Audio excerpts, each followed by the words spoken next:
nous étions condamnés.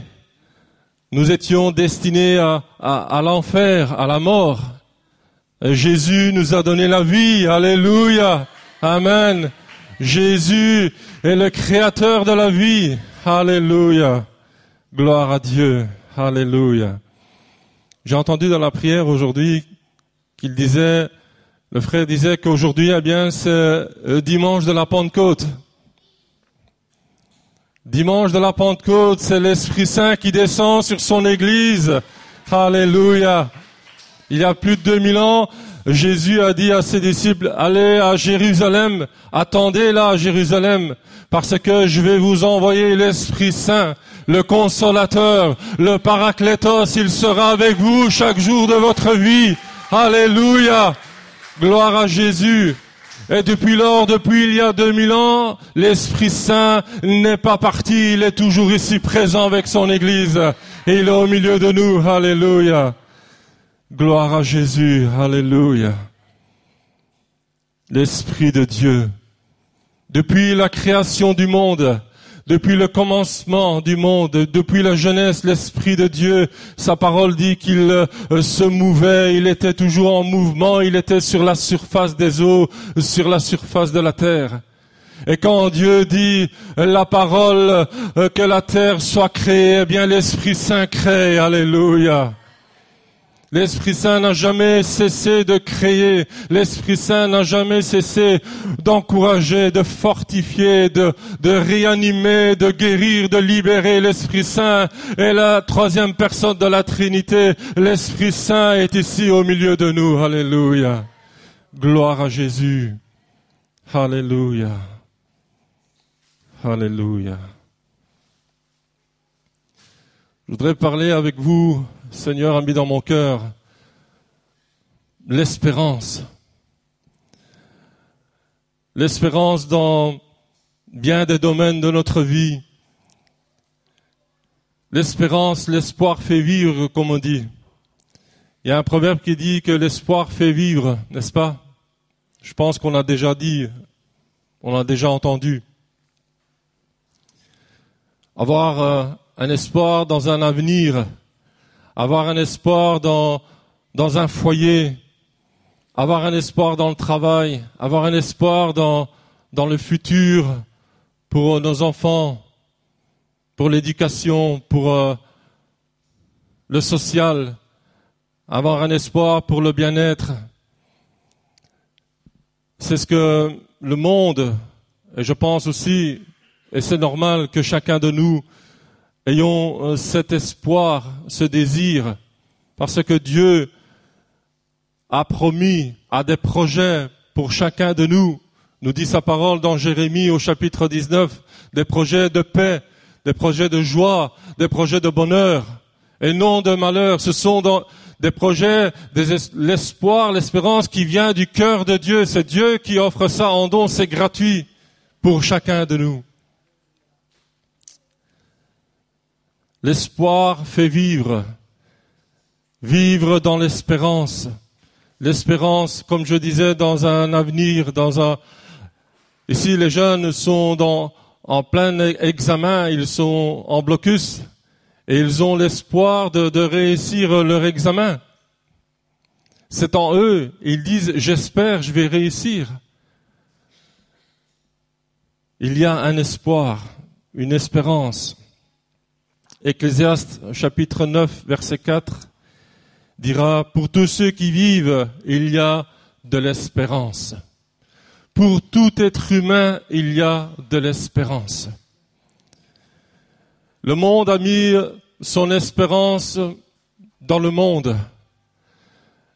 Les hommes ont mis leur espérance dans leur force, dans leur savoir-faire, dans leurs compétences. Aujourd'hui, il y a des sociétés dont ils engagent des chercheurs de tête.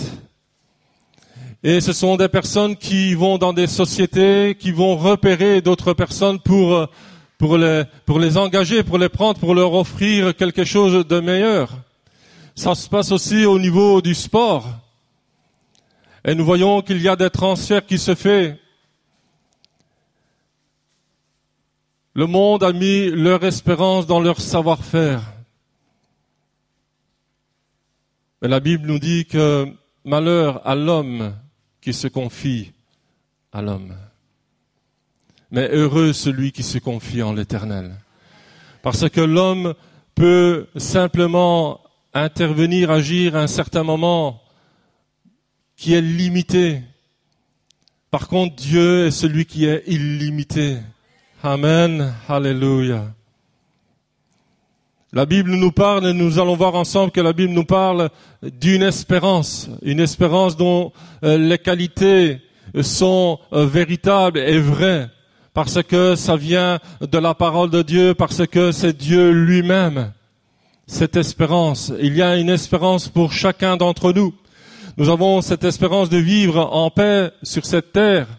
Nous avons l'espérance d'aller vers les cieux, vers rencontrer notre Seigneur Jésus. Amen. Qui veut avoir cette espérance? Amen. Alléluia. Il y a une vraie espérance et unique espérance en Jésus-Christ, notre Sauveur et Seigneur. Alléluia. La première espérance, c'est une espérance vivante. C'est pas une espérance morte ou une espérance qui stagne. Non, c'est une espérance qui est vivante.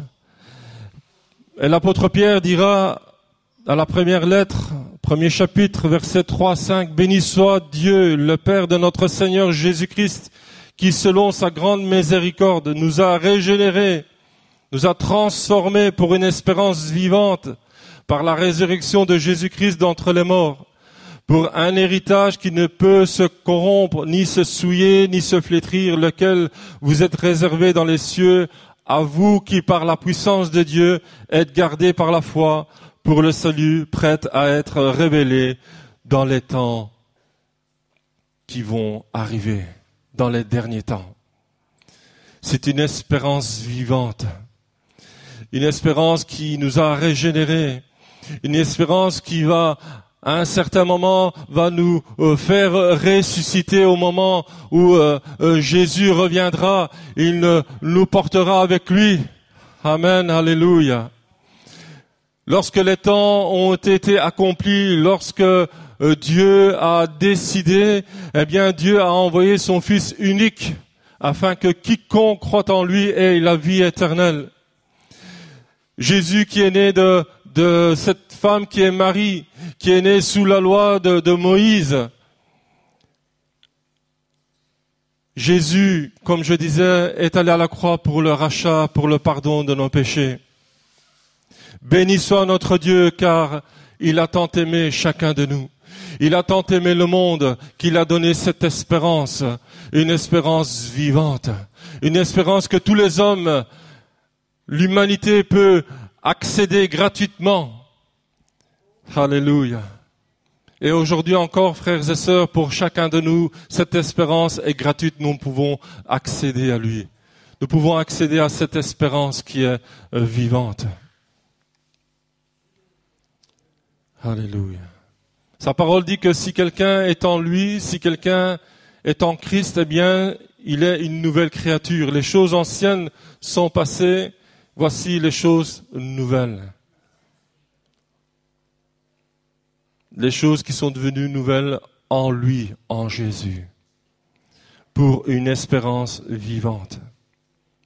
Jésus nous a rachetés par son sang précieux. Dans l'Ancien Testament, le peuple d'Israël devait, une fois par an, faire un sacrifice. Il devait offrir un animal pur, sans tache, pour le pardon du peuple. Et le souverain sacrificateur devait se préparer, parce qu'il devait rentrer dans le tabernacle, il devait passer par le lieu, par la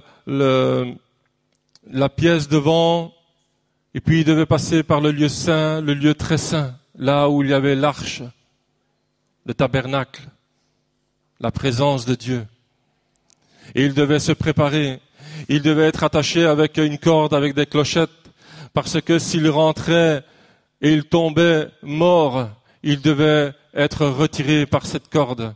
Mais nous, à travers Jésus, À travers son sacrifice, nous avons cette liberté, cette grâce d'aller nous présenter vers le Père. Alléluia. Alléluia. C'est une espérance vivante. Une espérance vivante en Jésus-Christ, qui est ressuscité. Une espérance qui repose en Dieu. Alléluia. C'est une espérance qui a une qualité inestimable. Vous savez, et je pense que chacun de nous, du moins pour les adultes, pour les chefs de famille, on a déjà contracté des assurances. Hein, et ils nous proposent certaines assurances et ils disent oui, celle-là c'est la meilleure, c'est la plus fiable. Vous pouvez compter dessus parce que à un certain moment, quand vous aurez des problèmes, eh bien on viendra intervenir. C'est une bonne assurance. Mais cette espérance a un prix inestimable. C'est le cœur de Dieu pour chacun de nous. Alléluia. Elle nous offre l'héritage qui nous est réservé, frères et sœurs. Nous avons un héritage qui nous est réservé. Pourquoi? Parce que nous sommes appelés à être des pèlerins sur cette terre. Nous sommes de passage sur cette terre. Nous marchons vers la Canaan céleste, frères et sœurs. Alléluia. Cette espérance ne se corrompt pas, cette espérance ne se souille pas, cette espérance ne se flétrit pas. Elle est pour moi, elle est pour toi, elle est pour chacun d'entre nous. Alléluia. Il y a une espérance aussi qui sauve.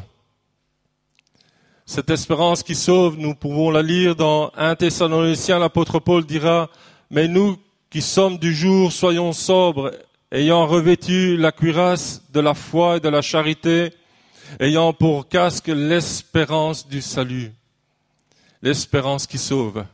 L'espérance en Jésus. Amen. Alléluia. Soyons sobres, frères et sœurs. Soyons sobres, ayons un esprit solide. Ne permettons pas à des vents contraires de nous faire balloter à gauche et à droite comme Jacques dira dans son épître. Mais soyons sobres, soyons solides. Demandons l'espérance du salut. Revêtons-nous des armes que Dieu nous offre. Dieu nous offre le casque du salut. Le casque, on le met sur la tête. C'est là où il y a toutes ces pensées qui viennent dans la tête. Le Seigneur nous encourage. Sa parole nous encourage à être sobres, saints, renouvelés par sa puissance et marchons en nouveauté de vie. Alléluia. Les choses anciennes, ce que je faisais dans le monde, quand je ne connaissais pas le Seigneur, eh bien aujourd'hui que j'ai connu le Seigneur, que j'ai accepté Jésus dans ma vie, je ne le fais plus. Amen. Alléluia. Nous qui avons accepté Jésus, la lumière du monde est rentrée dans notre cœur de chacun de nous. Nous ne sommes plus des enfants de la nuit, nous sommes des enfants de lumière. Marchons dans la lumière en Jésus, marchons par sa parole. C'est une espérance qui sauve et Dieu nous invite à prendre ses armes, comme je disais. L'apôtre Paul dira, et il nous enseigne, et il nous encourage ce matin. C'est pourquoi prenons toutes les armes de Dieu afin de pouvoir résister dans le mauvais jour, de tenir ferme après avoir tout surmonté. À quoi vaut perdre ma vie, mon salut, après avoir surmonté et ne pas continuer, ne pas persévérer? À quoi bon? Et le Seigneur nous encourage. Il nous encourage et il nous dit, tenons donc ferme, ayons en nos reins la vérité pour ceinture, revêtons la cuirasse de la justice, mettons pour chaussure à nos pieds le zèle que donne l'évangile de paix. Prenons par-dessus tout cela le bouclier de la foi avec lequel nous pourrons éteindre tous les traits enflammés du malin. prenons aussi le casque du salut et l'épée de l'Esprit, qui est la parole de Dieu. Alléluia. Amen. Alléluia. Aujourd'hui, plus que jamais, nous voyons autour de nous la méchanceté qui a accrue chaque jour, à chaque moment. J'ai remarqué, j'ai fait cette remarque avec des collègues de travail, sur les réseaux sociaux, maintenant, on voit de plus en plus des vidéos où les gens, les personnes, les hommes se frappent dessus, se tuent, se ôtent la vie. La parole de Dieu est claire, dans les derniers temps, eh bien, la charité se refroidira. Il n'y a plus de sensibilité, il n'y a plus d'amour, il n'y a plus d'humanisme, d'humanité. Et de plus en plus, frères et sœurs, nous rentrons dans les derniers temps. Alors le Seigneur nous encourage à prendre aujourd'hui, plus que jamais, ces armes qui viennent de Dieu. Le Seigneur les met à notre disposition, gratuitement. C'est une espérance qui sauve. Alléluia. Alléluia. Restons fermes dans la foi, dans l'épreuve, dans le combat.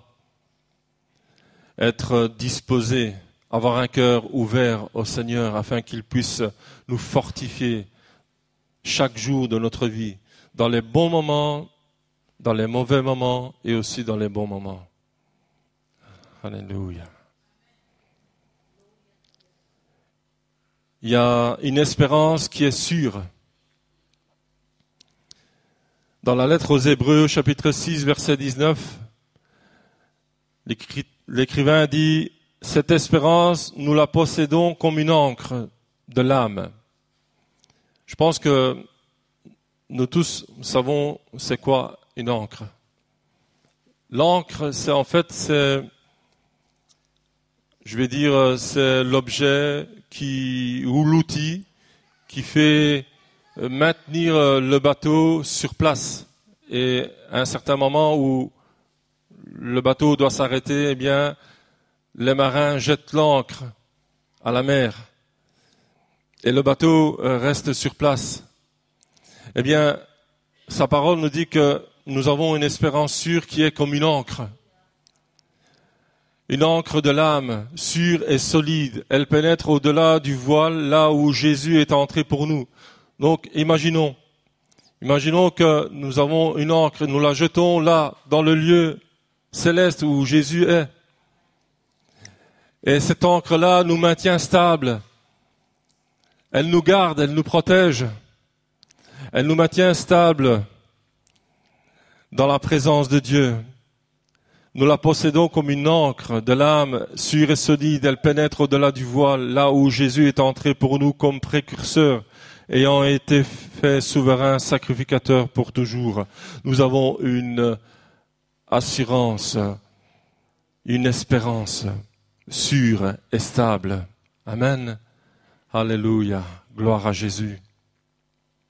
Cette espérance sûre est représentée, comme je disais, comme l'encre du bateau. Et dans l'Ancien Testament, il y a la demeure de Dieu qui est placée là au milieu du peuple d'Israël. Il y a le tabernacle qui est composé du parvis. Il y a aussi les ustensiles. Il y a les autels de sacrifice. Il y a l'entrée. Il y a un voile qui séparait le parvis du salut. Du lieu saint, pardon. Il y avait aussi un chandelier, la table et les pains de propitiation. Entre le lieu saint et le lieu très saint, il était séparé d'un voile. Il y avait l'autel d'or, le parfum qui montait vers Dieu. Il y avait l'arche, l'alliance, entièrement recouvert d'or. Il y avait aussi dans l'arche un vase d'or contenant la manne. Il y avait là aussi le bâton d'Aaron qui avait fleuri à la présence de Dieu. Et il y avait aussi les tables de l'ancienne alliance. À l'époque de Jésus, il n'y avait plus. Il n'y avait plus ça. Il n'y avait plus le tabernacle. Il y avait le temple de Jérusalem, qui était au centre d'une de la vie religieuse de ces Juifs, où des animaux étaient encore offerts en sacrifice, où le culte était célébré. Le culte était célébré conformément à la loi de Moïse. Le voile du temple séparait le lieu saint, demeure terrestre de la présence de Dieu. Cela signifiait que l'homme était séparé de Dieu. Il n'avait pas de contact parce qu'il y avait le voile. Mais en Jésus, ce voile a été déchiré de haut en bas. Alléluia. Il nous a donné cette possibilité d'avoir ce contact avec lui. Jésus poussa, sa parole dit, Jésus poussa de nouveau un grand cri et rendit l'esprit, et voici que le voile du temple se déchira en deux parties, du haut jusqu'en bas. Cette espérance, frères et sœurs, nous la possédons. Elle est gratuite pour chacun de nous ce matin. Elle est sûre, elle est solide. Il y a une espérance aussi qui est bonne, une bonne espérance. Et sa parole nous dit dans 2 Thessaloniciens au chapitre 2, verset 16, que notre Seigneur Jésus, Christ lui-même, Dieu notre Père, qui nous a aimés, qui nous a donné par sa grâce une consolation éternelle, une bonne espérance. Alléluia. Jésus, notre Dieu, notre Père, nous donne que des bonnes choses. Amen. Sa parole nous dit, vous qui êtes des pères, qui êtes des personnes de ce monde, si vous savez donner de bonnes choses à vos enfants, combien plus le Père peut donner. Le Père Céleste a pourvu pour chacun de nous une bonne espérance.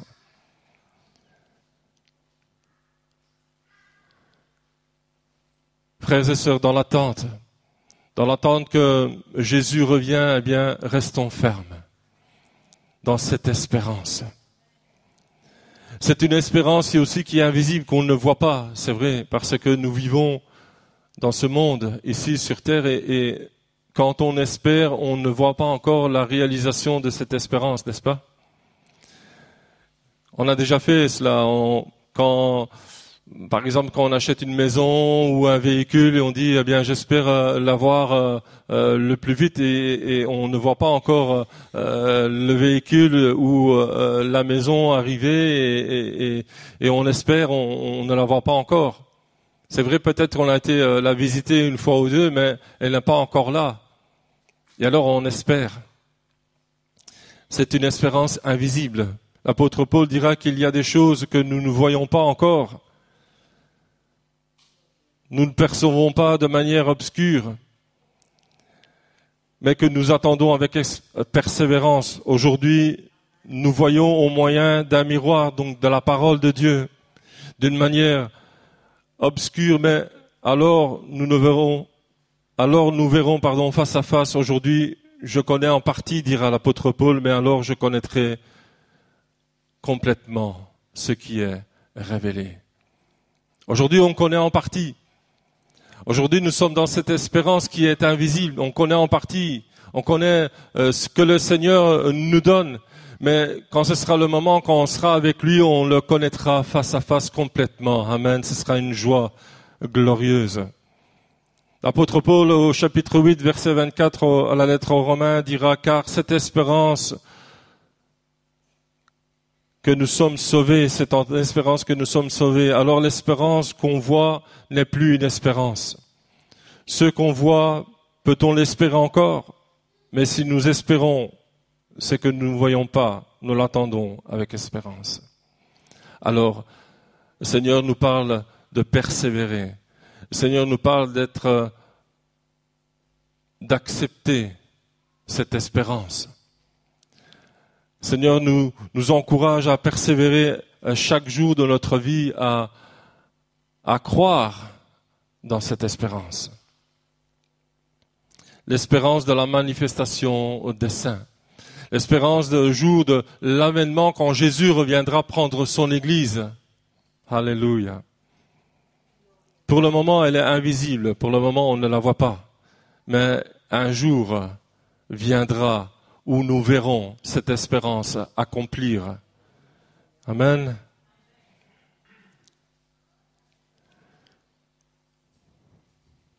L'Écriture nous dit, j'ai cru, c'est pourquoi j'ai parlé. Nous aussi, nous croyons. Amen. C'est pour cela que nous parlons. C'est pour cela que nous pouvons témoigner. C'est pour cela que nous pouvons élever nos voix vers le trône de la grâce. C'est pour ça qu'on peut parler. Parce que Jésus est ressuscité dans notre vie, dans notre cœur. Alléluia. L'avant-dernière espérance nous parle d'une espérance bénie. L'Écriture nous dit dans Tite au chapitre 2, versets 12 à 13, « Car la grâce de Dieu, source du salut pour tous les hommes, a été manifestée. Elle nous enseigne à renoncer à l'impiété, aux convoitises mondaines, et à vivre dans le siècle présent selon la sagesse, la justice et la piété, en entendant la bienheureuse espérance et la manifestation de la gloire du Dieu, notre Sauveur et Seigneur Jésus. » La bienheureuse espérance. Amen. Alléluia. La bienheureuse espérance à laquelle chaque enfant de Dieu doit aspirer à la manifestation de cette espérance de la gloire de Dieu. Quelle est notre aspiration? Où nous avons mis notre aspiration? Est-ce que nous aspirons à des choses de ce monde terrestre? Ou nous aspirons à rencontrer et aller vers le Seigneur? Peut-être qu'il y a des jeunes qui pourraient dire, oui, attends, moi je voudrais me marier, je voudrais avoir une vie de famille, je voudrais avoir des enfants, et puis Jésus pourra venir. Je crois qu'on a déjà entendu ça. Mais Jésus reviendra au moment quand c'est décidé, et c'est différent. C'est complètement différent. Parce que là, auprès de Jésus, nous le verrons face à face. Là, auprès de Jésus, il n'y aura plus de larmes. Il n'y aura plus de maladie. Il n'y aura plus de tristesse. Il n'y aura plus de malheur. Il n'y aura plus de péché. Nous serons dans la présence de Dieu. Nous serons dans la joie. Alléluia. C'est une espérance vivante. Alléluia. Une espérance pour chacun d'entre nous. Alors, aspirons, cherchons, soyons fervents. Jésus dira ainsi, recherchez les choses qui sont dans les cieux avant, et puis les autres choses vous seront données. Le Seigneur connaît le besoin de chacun d'entre nous. Amen. Recherchons les choses dans les cieux. Les choses qui viennent de lui. Ce que nous avons aujourd'hui dans notre Église, eh bien, ce n'est que des prémices. Ce n'est que le commencement. Dieu a quelque chose de réservé pour chacun d'entre nous. Amen. Alors, il nous invite à rechercher les choses qui viennent d'en haut. La bienheureuse espérance à laquelle chaque enfant de Dieu doit aspirer, doit rechercher avec zèle, avec force. C'est vrai que c'est pas facile. C'est vrai que chaque jour suffit sa peine. C'est vrai que nous avons pris notre croix. Nous sommes levés et nous avons décidé de suivre Jésus. Chacun de nous portons notre croix, mais chacun de nous avons Jésus avec nous, avons l'Esprit Saint avec nous, parce que il est en nous et il nous aide. Nous n'avons pas un esprit de servitude. Nous ne sommes plus sous l'esclavage, nous sommes libérés, même si nous avons cette croix. Eh bien, cette croix, eh bien, elle est allégée parce que Jésus la prend et il nous aide à marcher. Alléluia. Alléluia. Jésus dirait ainsi, venez à moi, vous tous qui êtes fatigués et chargés, venez à moi. Alléluia. Déposons à ses pieds notre fardeau. Déposons à ses pieds notre besoin. Déposons à ses pieds notre maladie, notre besoin. eh bien Jésus est celui qui prendra et il réalisera le miracle dans notre vie. Amen. Alléluia. Le dernier point parle d'une espérance éternelle. C'est une espérance qui est justifiée par sa grâce. Nous devenions en espérance héritiers de la vie éternelle. Alléluia. Est-ce que nous savons c'est quoi la définition d'héritier? Je pense qu'on le sait. Hein. Pour devenir héritier, ça veut dire que mon père et ma mère doivent faire un testament et lors de leur décès, eh bien, ce testament prendra cours. Ça veut dire que moi, je vais souffrir des biens qu'ils m'ont laissés. Je serai le héritier. Un testament, eh bien, l'Écriture nous dit que nous sommes des héritiers, des co-héritiers du royaume de Dieu. Nous appartenons déjà au royaume de Dieu, frères et sœurs. Alléluia. Soyons dans l'allégresse. Soyons dans la joie. Alléluia. Soyons dans la joie parce que le temps passe très vite. Hein? Hier, on parlait de temps de mariage avec des amis et nous disions que le temps passe très vite. Déjà, il y a 30 ans que nous sommes mariés. C'est comme si c'était hier. N'est-ce pas? Le temps passe très vite. Le temps va encore passer vite, frères et sœurs. Il y a une espérance éternelle. Nous ne ratons pas cette espérance éternelle. Parce que nous sommes justifiés par sa grâce, par son amour. Nous lui appartenons. Nous sommes des héritiers et co-héritiers du royaume de Dieu. Amen. Frères et sœurs, en conclusion,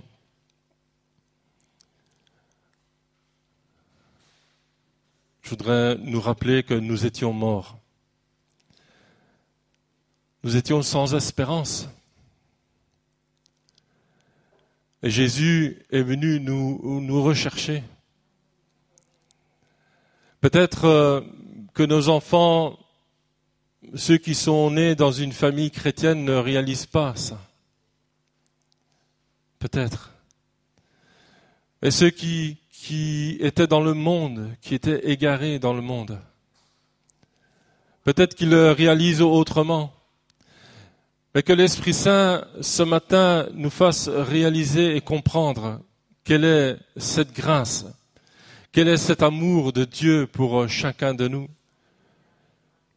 Car nous étions autrefois dans le monde, nous étions autrefois perdus, loin de Dieu, et Dieu est venu nous rechercher. Amen. Il a fait de nous ses enfants. Il a fait de nous des héritiers et co-héritiers de Dieu. Maintenant, frères et sœurs, nous avons une espérance en lui, une espérance qui fait la différence entre le monde et chacun de nous, son Église. Nous pouvons être dans la joie. Nous pouvons être dans l'allégresse parce que nous avons quelque chose de plus que les gens du monde. Amen. Alléluia. Jésus est cette espérance vivante. Jésus est celui qui sauve. Jésus est celui qui est certain. Jésus est celui qui nous donne cet espoir. Amen. Alléluia. Alors ensemble, on va se lever, on va louer le Seigneur. On va rechanter ce chant qui dit auprès de Dieu. Auprès de Dieu, je veux me tenir, car il est mon Seigneur, mon roi. Est-ce que nous sommes prêts à dire que Jésus, il est non seulement mon Sauveur, mais aussi notre Seigneur? Amen. Le Seigneur, dans l'Antiquité, dans le temps des Moyen-Âge, eh bien, le Seigneur était celui qui avait le pouvoir sur le serviteur, sur les autres. C'était le Seigneur. On on devait lui porter du respect, on devait le considérer comme le Seigneur. Eh bien, le Seigneur, Jésus, c'est la même chose. Il est notre Seigneur. On doit se soumettre à lui, humblement, avec notre cœur ouvert. Il est notre roi. Amen.